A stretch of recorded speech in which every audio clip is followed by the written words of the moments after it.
신명기 17장에서는 하나님께서는 16장에 이어서 하나님께 제물을 드리는 방법에 관해서 이야기를 해주고 계십니다. 그리고 제물을 드리는 것에 관해서 이야기를 하면서 우상 숭배와 관련되어져서 우상 숭배자들을 처벌할 것에 관한 규례, 그리고 난 후에 또 이스라엘 백성들 간에, 이스라엘 회중들 간에 있는 여러 가지 송사에 관한 재판, 이 재판에 관해서 말씀을 하신 이후에 이제 뜬구름 잡듯이 아직 있지도 않은 일에 관해서 하나님이 말씀을 하고 계신데, 이 하신 말씀은 왕에 관한 것입니다. 다시 말하면 왕에 의한 정치, 왕정에 관한 것인데, 하나님께서는 이스라엘 자손들이 가나안 땅에 들어가면 주변 나라들이 다 왕이 있고 그 왕의 통치에 따르는 모습을 보고 그것을 원한다고 하시는 것을 하나님은 아시고, 예언적인 그러한 규례로 왕에 관하여 말씀을 해주고 계십니다. 이러한 규례들이 종합적으로 이야기하면 하나님께서 계속적으로 우리에게 율법과 그 규례를 주시는 목적에 대해서 우리가 잊지 말 것을 하나님께서는 계속해서 이야기하고 계신데, 오늘은 또 다른 방면에서의 규례에 관해서 이야기를 하시면서 그 규례의 뜻, 그 율법의 뜻이 무엇인지 우리들로 하여금 알게끔 하게 하시는 겁니다. 그래서 율법에 따르는 것이 때로는 나에게 불리하지만 전체적으로 그 율법의 규례를 따르는 것이 더 좋은 것이다 라고 하는 것을 하나님께서 말씀해 주시고자 하는 겁니다. 이 오늘 본문에서 말씀하시는 그 17장에서 말씀하시는 율법의 내용들을 가만히 살펴보면, 첫 번째로는 하나님께 드리는 제물, 그 제물이 흠이 없어야 된다고 하는 것을, 그 제물이 어떠한 흠이 있어서 하나님께 드리는 것이 부적절한 것이 되지 않도록 그렇게 하나님께 말씀을 하시는데, 그것은 이 앞장에서 16장 말미에 이미 언급되어진 것이기 때문에 자세하게 이야기를 하지 않겠습니다. 또 여러분들이 성경을 통해서 많은 설교들을 통해서 들어왔던 것이기 때문에 구체적으로 언급하지 않되 다만 흠이 없어야 한다고 하는 것을 하나님께서 말씀하고 계십니다. 두 번째로 하나님께서 말씀하시는 것은 우상 숭배가 아닌 우상 숭배자들에 대해서 이야기를 하시는데, 우상 숭배자들은 성문에서 돌로 쳐 죽이라 이렇게 이야기하고 있습니다. 그런데 하나님께서 성문에서 그렇게 하라고 이야기하고 계신데, 이 성문이라고 하는 것은 당시 이스라엘 백성들이 성문을 통해서 성에 드나드는 곳입니다. 그렇기도 하지만 이 성문 앞에서 재판이 행해지고 성문 앞에서 여러 가지 공적인 일들이 베풀어지는 장소이기 때문에 성문이라고 하는 것은 이스라엘 백성들이 가장 많이 모일 수 있는 장소, 그리고 가장 잘 모일 수 있는 장소이기 때문에 그러한 공적인 장소에서 하나님께서는 판결을 하라고 하는 거죠. 그 사람이 우상을 숭배했는지 안 했는지 판결을 하라고 하였는데, 판결이 단순히 판결로 끝나는 것이 아니라, 그렇게 함으로 인해서 바로 처벌하는 것이 아니라, 판결이 잘된 판결인지 잘못된 판결인지를 판결하기 위해서 반드시 증인이 2명 또는 3명의 증인이 필요했다고 하는 겁니다. 그래서 2명 또는 3명의 증인이 저 사람이 우상을 숭배하는 것이 맞다, 우상을 숭배하는 것을 내가 보았다 라고 판단이 되어졌을 때에 그 2사람 혹은 그 3사람이 우상을 숭배하였다고 하는 그 사람에게 먼저 손을 댄 이후에 그렇게 말을 하고, 그리고 그 사람들이 가장 먼저 다른 사람들보다도 먼저 우상 숭배자들에게 돌을 던져서 그 사람들이 돌로 쳐 죽임을 당할 수 있도록 하나님께서는 규정해 놓으셨던 겁니다. 만약에 우리가 다른 사람들의 말만 듣고 증인이 없이 누군가를 우상 숭배했다라고 해서 돌로 쳐 죽인다고 한다면, 정말 애꿎은 사람이, 그들을 모함하려고 하는 2-3 사람이 모여서 그들이 우상 숭배를 했어라고 두세 사람이 마음을 합해서 거짓 증언을 하게 되어지면 그 죽은 사람의 죽음은 헛된 죽음이 되는 겁니다. 모함을 받아 죽는 것이 되는 겁니다. 그래서 증인들이 가장 먼저 그들에게 손을 대고 이 사람들이 우상숭배를 했다는 것을 내가 증언합니다 라고 이야기를 하는 거죠. 그리고 그 사람들이 가장 먼저 돌을 던지게 되어지는데, 만약에 그 증언이 거짓된 것이라고 한다면은 그들에게 거짓 증언을 한 그 증언자들이 그들이 돌에 맞아 죽었던 것과 같이 똑같이 돌에 맞아 죽을 것이라고 하는 경고의 의미가 있습니다. 그래서 함부로 정말 내가 보지도 못한 것을 증언한다고 하든지 내가 듣지도 못한 것을 증언하는 사람들에게 있어서 하나님께서는 거짓 증언을 하지 말라고 하는 겁니다. 그래서 거짓 증언을 하지 말라고 하는 경고를 하시는 것이고, 그렇게 되어지면 너희들도 그렇게 되어질 것이라고 하는 하나님의 준엄한 경고의 의미가 그러한 행위 속에 숨겨져 있다고 하는 것을 잘 우리는 기억해야 합니다. 우리가 많은 사람들을 모함하려고 할 때에 또 그들이 받는 그 피해를 하나님께서는 거짓 증언한 사람들에게 그대로 돌리겠다라고 하는 하나님의 그러한 뜻이 숨어 있는 겁니다. 우리가 마찬가지입니다. 우리도 신앙 공동체 안에서 또는 그렇지 못할지라도 공동체 안에서 내가 보지도 못하고 내가 듣지도 못했는데 어떤 사람이 나에게 그 말을 한 것을 듣고 거기에 동조해서 거짓 증언을 하게 되어진다고 한다면, 오늘 우리는 하나님께서 나에게도 책임을 물으신다고 하는 그 사실을 기억하시고, 내가 보지 못한 것, 내가 듣지 못한 것에 관해서는 거짓으로 증언하지 말라고 하는 그런 것을 하나님께서 말씀해 주고 계시는 것입니다.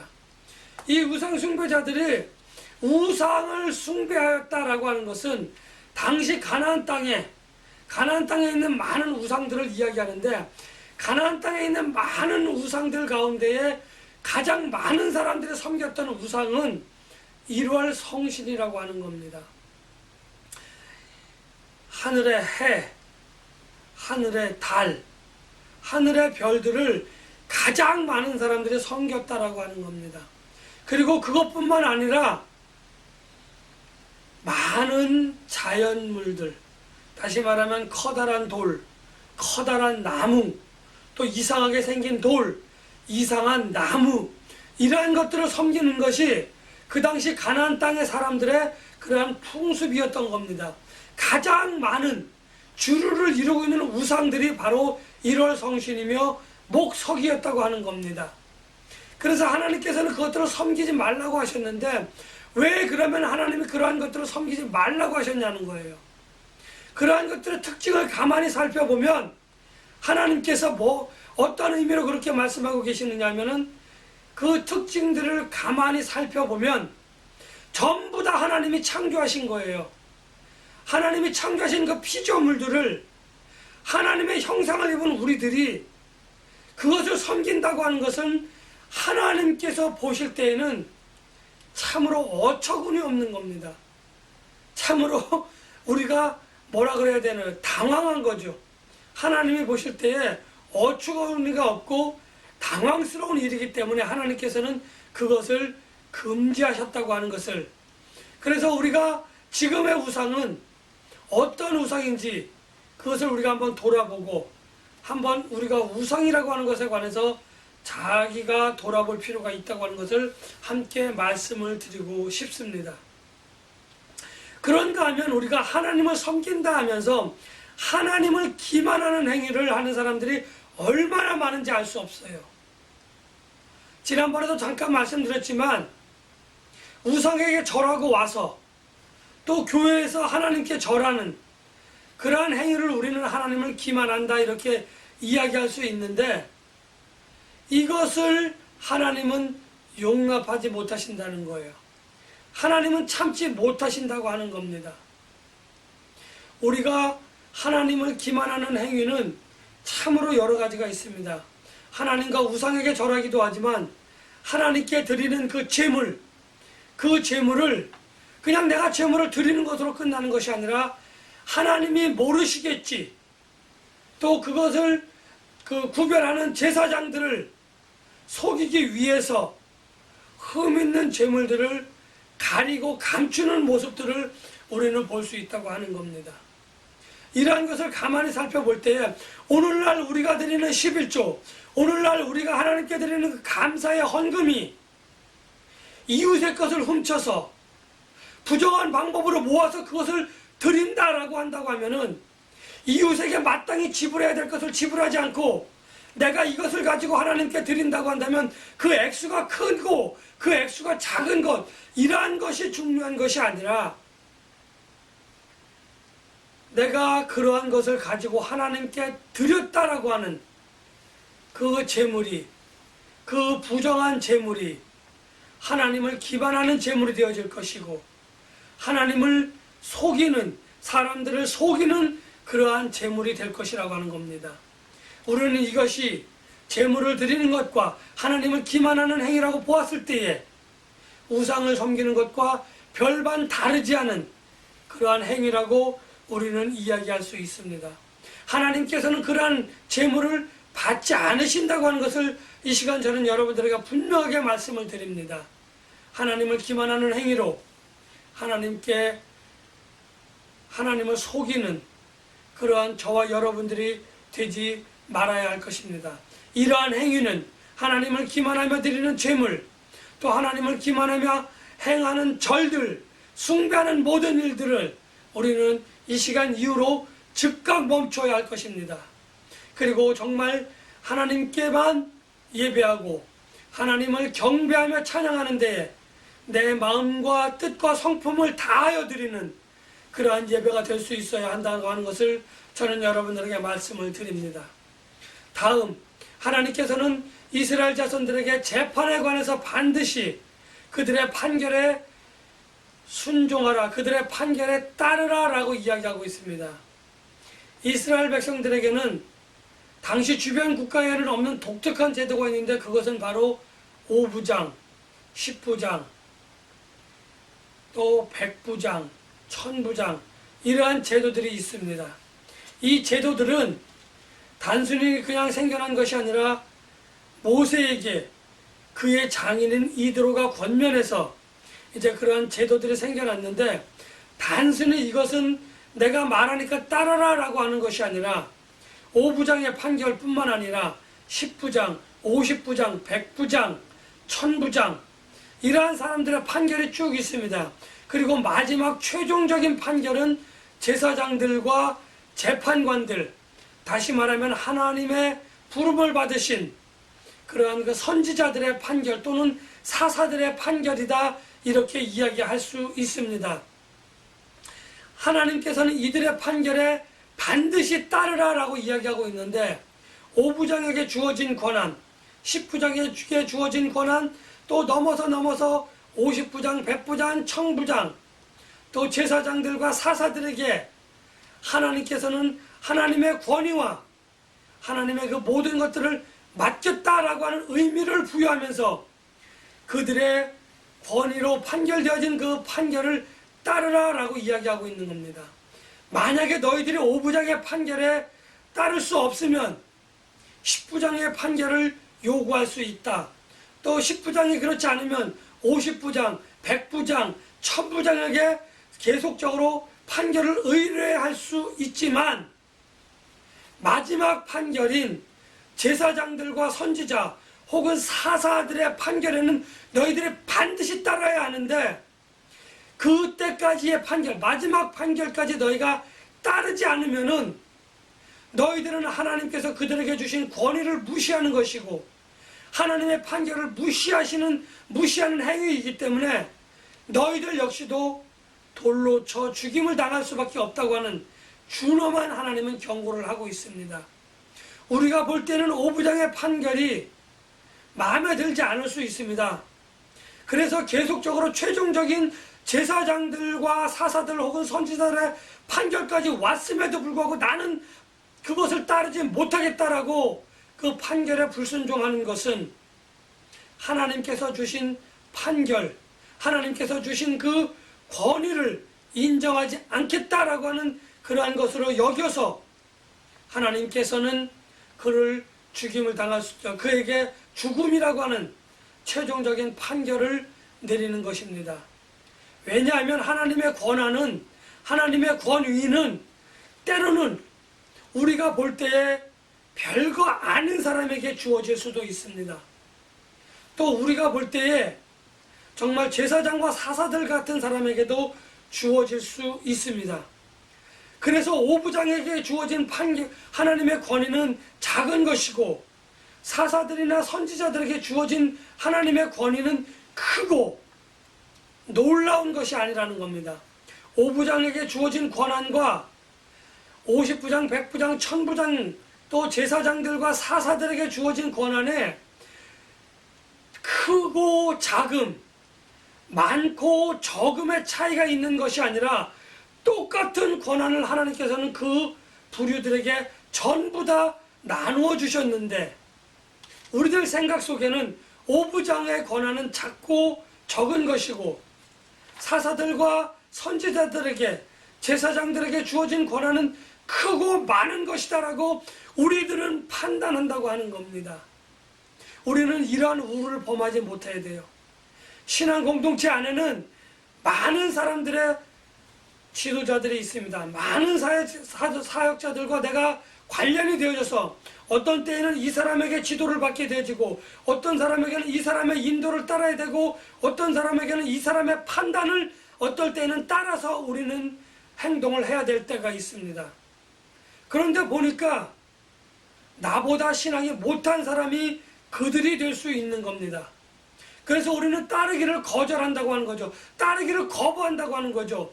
이것이 바로 하나님께서 주신 권위를, 하나님께서 그들에게 주신 그 권위를, 그들의 판단을 따르지 않는 행위로 여겨져서 하나님의 권위를 인정하지 못하는 것으로 하나님은 우리를 그렇게 판단하신다고 하는 그 사실을 기억하시고, 우리의 지도자가 되어지고 우리의 인도자가 되어진 그 사람들을 비록 부족한 것 같아 보여도, 비록 아닌 것 같아 보아도 우리는 그것을 믿음으로 하나님이 그렇게 하라고 하셨다라고 하는 그 믿음을 가지고 따라서 그와 내가, 우리와 그가 하나님의 선을 행하는 도구로 사용되어진다고 하는 것을, 하나님은 그렇게 되어질 것을 하나님은 원하신다고 하는 것을 우리는 기억해야만 됩니다. 그리고 마지막으로 하나님께서는 우리에게 왕이 필요할 것이라고 하는 것을 알고, 우리가 왕을 하나님께 요구할 것이라고 하는 것을 알고 하나님은 왕정 정치에 대해서 이야기를 하고 계십니다. 그래서 하나님께서는 왕이 될 사람들의 자격에 관해서 이야기해주고 계신데, 첫 번째 자격이 무엇이냐면은 하나님이 선택한 사람이어야 할 것입니다. 많은 사람들이 이 사람은 어떻습니까? 이 사람은 어떻습니까? 라고 하나님이 피택한 사람을 하나님 앞에 내어줄지라도, 내세운다고 할지라도 하나님께서는 그들이 피택되었음에도 불구하고 거절할 수 있다고 하는 겁니다. 그래서 하나님은 내가 선택한 사람이 아니면 안 된다라고 하는 것을 못을 박아 놓으셨습니다. 두 번째로 왕이 될 사람은 어떤 사람이어야 하냐면 이스라엘 회중들 가운데에 그 사람이어야 한다는 거죠. 다시 말하면 언약 백성들 가운데에 왕으로 너희들이 피택해야 될 것이고, 그래야만 내가 그 사람을 왕으로 선택할 것이다 라고 하는 것을 하나님은 말씀해 주고 계십니다.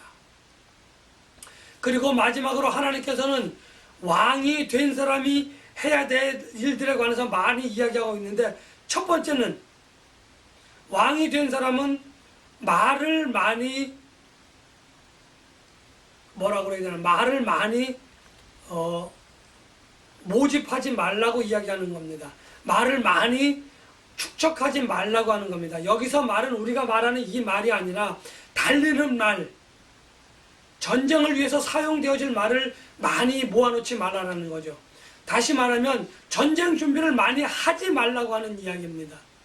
이 말에는 두 가지 뜻이 있는데, 그 당시 중동 지역에는 말이 아니라 낙타가 많이 있었습니다. 그래서 이 말을 모으기 위해서는 말이 많은 지역으로 가서 말들을 사오든지 말들을 빌려와야 되는데 그 당시에 말이 가장 많았던 지역은 애굽 땅입니다.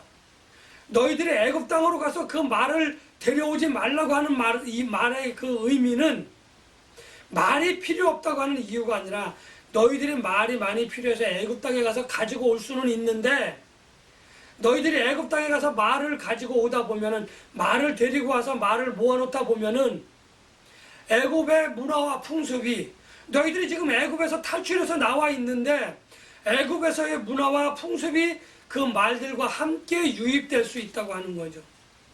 말들과 함께 애굽에서의 풍습이 문화가 유입되어진다고 하는 것은 우상을 섬기는 애굽 땅의 문화와 전통이 다시 너희들에게 들어와서 너희가 우상을 섬길 수 있으니까 말들이 애굽 땅에서 들여오는 것은 좋대.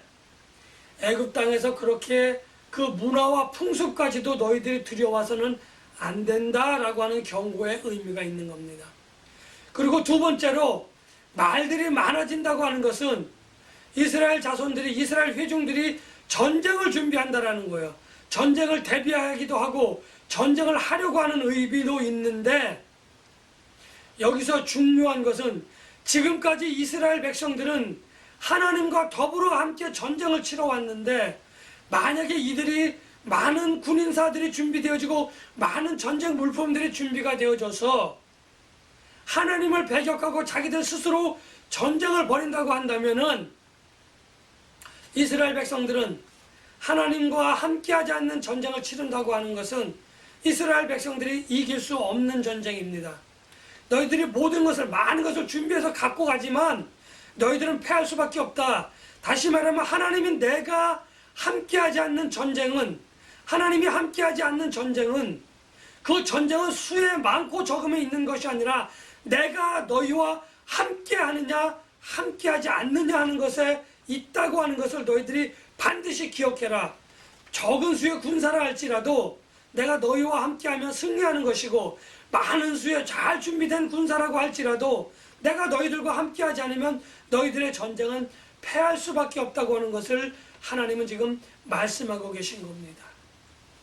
두 번째로 하나님께서는 이스라엘 자손들에게 이스라엘의 새로운 왕에게 많은 부인을 거느리지 말라고 하는 겁니다. 우리가 알겠지만 정략적인 많은 결혼, 일부 다처제는 하나님이 허락하신 결혼 제도가 아닙니다. 그러니까 하지 말라고 하는 것에 다른 의미가 없습니다. 하나님이 허락하지 않으셨으니까 하지 말라고 하는 겁니다. 세 번째로 하나님께서는 이스라엘 왕이 해야 될 일들 중에 하나가 무엇이냐면은 너희들은 재물을 많이 모으지 말라라고 하는 겁니다. 우리가 뭐 아는 사람들이 그렇습니다.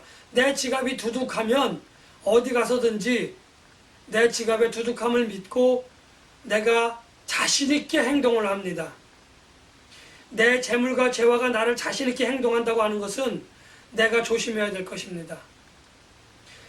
하나님이 없는 많은 재물과 재화는 무용지물이라고 하는 것을 우리가 잘 깨달아야 알아야 할 것입니다. 그리고 마지막으로 하나님께서는 왕이 율법서를 써서 나에게 가까이 두고 내가 그것을 읽으며 그 말씀에 순종하며 그 말씀을 가지고 이스라엘 백성들을 치리하라, 통치하라라고 이야기하고 계십니다. 왕은 자기의 정치 철학이 아닌 하나님의 말씀을 가지고 이스라엘 백성들을 다스려야 될 것입니다. 하나님께서 주신 오늘 이 말씀, 이스라엘의 지도자들에게 주시는 말씀입니다. 많은 하나님의 백성들에게 주시는 말씀입니다.